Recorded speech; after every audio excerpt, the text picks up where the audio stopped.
PLA troops ने Tawang sector के यांगसे area में लाइन ऑफ एक्चुअल कंट्रोल पर अतिक्रमण कर स्टेटस को एक तरफा बदलने का प्रयास किया।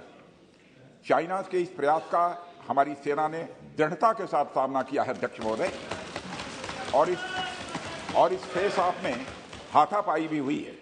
भारतीय सेना ने बहादुरी से पीएलए को हमारी टेरिटरी में अतिक्रमण करने से रोका और उन्हें उनकी पोस्ट पर वापस जाने के लिए मजबूर कर दिया अध्यक्ष महोदय। इस झड़प में दोनों ओर के कुछ सैनिकों को चोटें भी आई हैं और मैं इस सदन को अवगत कराना चाहता हूं कि हमारे किसी भी सैनिक की न तो मृत्यु हुई है और न ही कोई गंभीर रूप से घायल हुआ है। इंडियन मिलिट्री कमांडर्स के टाइमली इंटरवेंशन के कारण पीएलए सोल्जर्स अपनी लोकेशंस पर वापस चले गए अध्यक्ष महोदय, और इस घटना के पश्चात एरिया के लोकल कमांडर ने 11 दिसंबर 2022 को अपने चाइनीज काउंटर पार्ट के साथ स्थापित व्यवस्था के तहत एक फ्लैग मीटिंग की और इस घटना पर चर्चा की। चीनी पक्ष को इस तरह के एक्शन के लिए मना किया गया और सीमा पर शांति बनाए रखने के लिए कहा गया।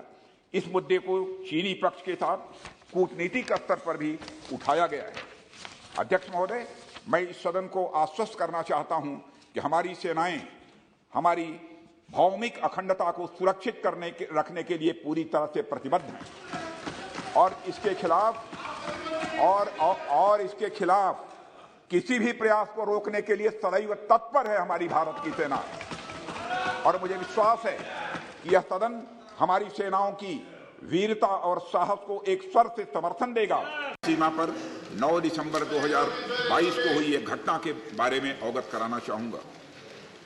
उपसभापति महोदय, 9 दिसंबर 2022 को चाइनीज पीएलए ट्रुप्स ने तवांग सेक्टर के यांगसे एरिया में लाइन ऑफ एक्चुअल कंट्रोल पर अतिक्रमण कर स्टेटस को एक तरफा बदलने का प्रयास किया।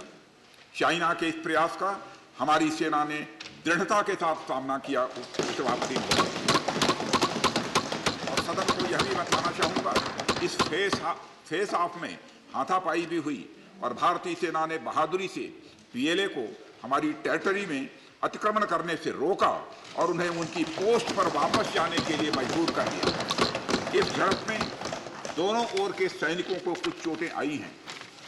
उपसभापति महोदय, मैं इस सदन को यह बताना चाहता हूं कि हमारे किसी भी सैनिक की न तो मृत्यु हुई है और न ही कोई गंभीर रूप से घायल हुआ।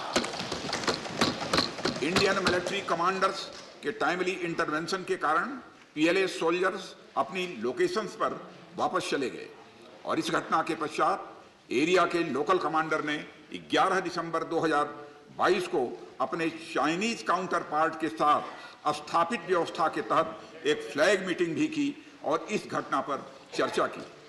चीनी पक्ष को इस तरह के एक्शंस के लिए मना किया गया और सीमा पर शांति बनाए रखने के लिए उन्हें कहा गया। इस मुद्दे को चीनी पक्ष के साथ कूटनीतिक स्तर पर भी उठाया गया है। उपसभापति महोदय, मैं इस सदन को आश्वस्त करना चाहता हूं कि हमारी सेनाएं हमारी भौमिक अखंडता को सुरक्षित रखने के लिए पूरी तरह से प्रतिबद्ध हैं और इसके खिलाफ किसी भी प्रयास को रोकने के लिए सदैव तत्पर है। मुझे विश्वास है कि यह सदन हमारी सेनाओं की वीरता और साहस को एक स्वर से समर्थन देगा। और अध्यक्ष महोदय, मैं आश्वस्त हूं कि यह संसद बिना किसी संशय के भारत की सेना की क्षमता, शौर्य, पराक्रम और प्रतिबद्धता का भी अभिनंदन करेगी।